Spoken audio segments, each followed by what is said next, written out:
जय श्री कृष्ण, जय माताजी। आप सौનું स्वागत છે આપણી મન તરંગ ચેનલમાં। આપણે એક નવી વાનગી લઈને આવ્યા છીએ કે એનું નામ છે કંટોલાનું શાક। ચાલો કેમ બનાવીએ આપણે જોઈએ।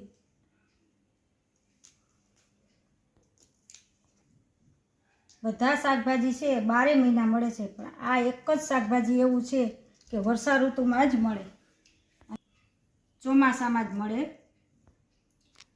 આ આપણે એક આયુર્વેદિક ઔષધના રૂપમાં ખાવાનું છે। ભાવે કે ના ભાવે, ખાવું તો પડે છે। આનાથી તળિયો તાવ છે, બીજી કોઈ આંતરિક હોય આપણે બીમારી એ ના થાય। આ બહુ જ સારામાં સારું આયુર્વેદિકની દ્રષ્ટિએ છે। આપણે શાકને જમવામાં ના ભાવતું હોય તો આપણે આને મીઠું અને હળદરથી આપણે બાફીને પણ એકલું ખાઈ લેવાય, અને એમાંય નૈણા પેટે સવારે ખાવ ને તો બહુ જ સારું। જેવા આપણે કંટોલા શરૂ થાય ને આવવાના ત્યારથી પુષ્ટિ માર્ગી હવેલીની અંદર ભગવાન માટે પણ કંટોલાનું શાક બનાવવામાં આવે, રોજને માટે। 4 મહિના રોજને માટે આ શાક ખાઈ લ્યો એટલે કોઈ દિવસ કોઈ બીમારી થાય નહીં। આવું આયુર્વેદિક ચરક સંહિતામાં બતાવવામાં આવ્યું છે। અમે જ્યારે પણ આપણે મળી જાય ને 4 મહિનામાં, રોજ મળે તો રોજ, અને 4 દિવસે 5 દિવસે મળે તો અમે રોજને માટે એક વખત તો કંટોલાનું શાક ખાઈને ખાઈએ છીએ।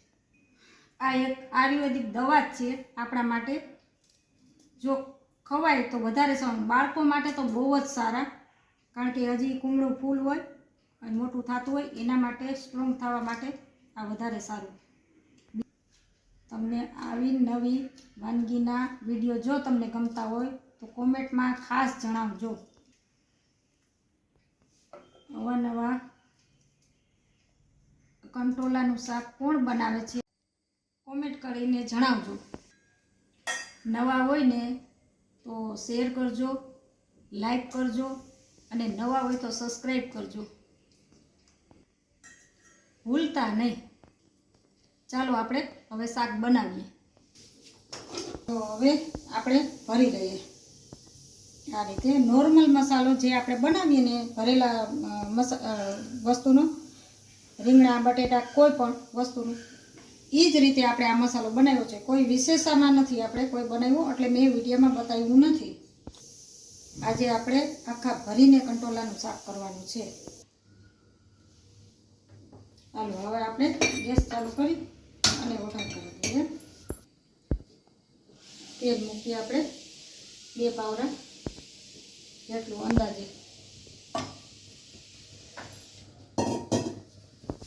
તેલ આપણું થઈ ગયું છે, હવે રાઈ જીરું મૂકી દઈએ। અડધી ચમચી આપણે રાઈ જીરું નાખ્યું છે।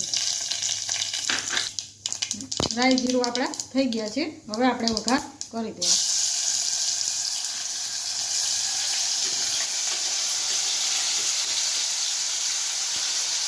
બધો મસાલો આમાં ઉમેરી દઈશું।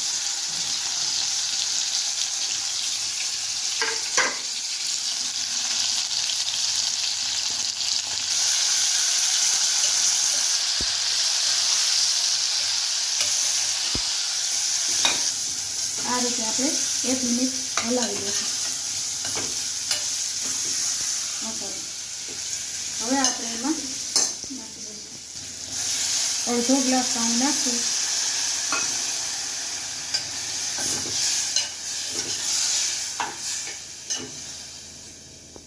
હવે આપણે 2 સીટી પાડી લઈશું, 2 શાક કમ્પ્લીટ થઈ જશે।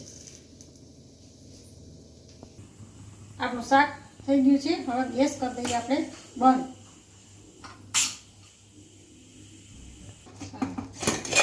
આપણું શાક તૈયાર થઈ ગયું છે। આ રીતે સરસ કંટોલાનું આખા સરસ થઈ ગયું છે। ચાલો ધાણા ભાજી આપણે ઉમેરીશું, નાખી દીધી છે। હવે આપણું શાક થઈ ગયું છે તૈયાર।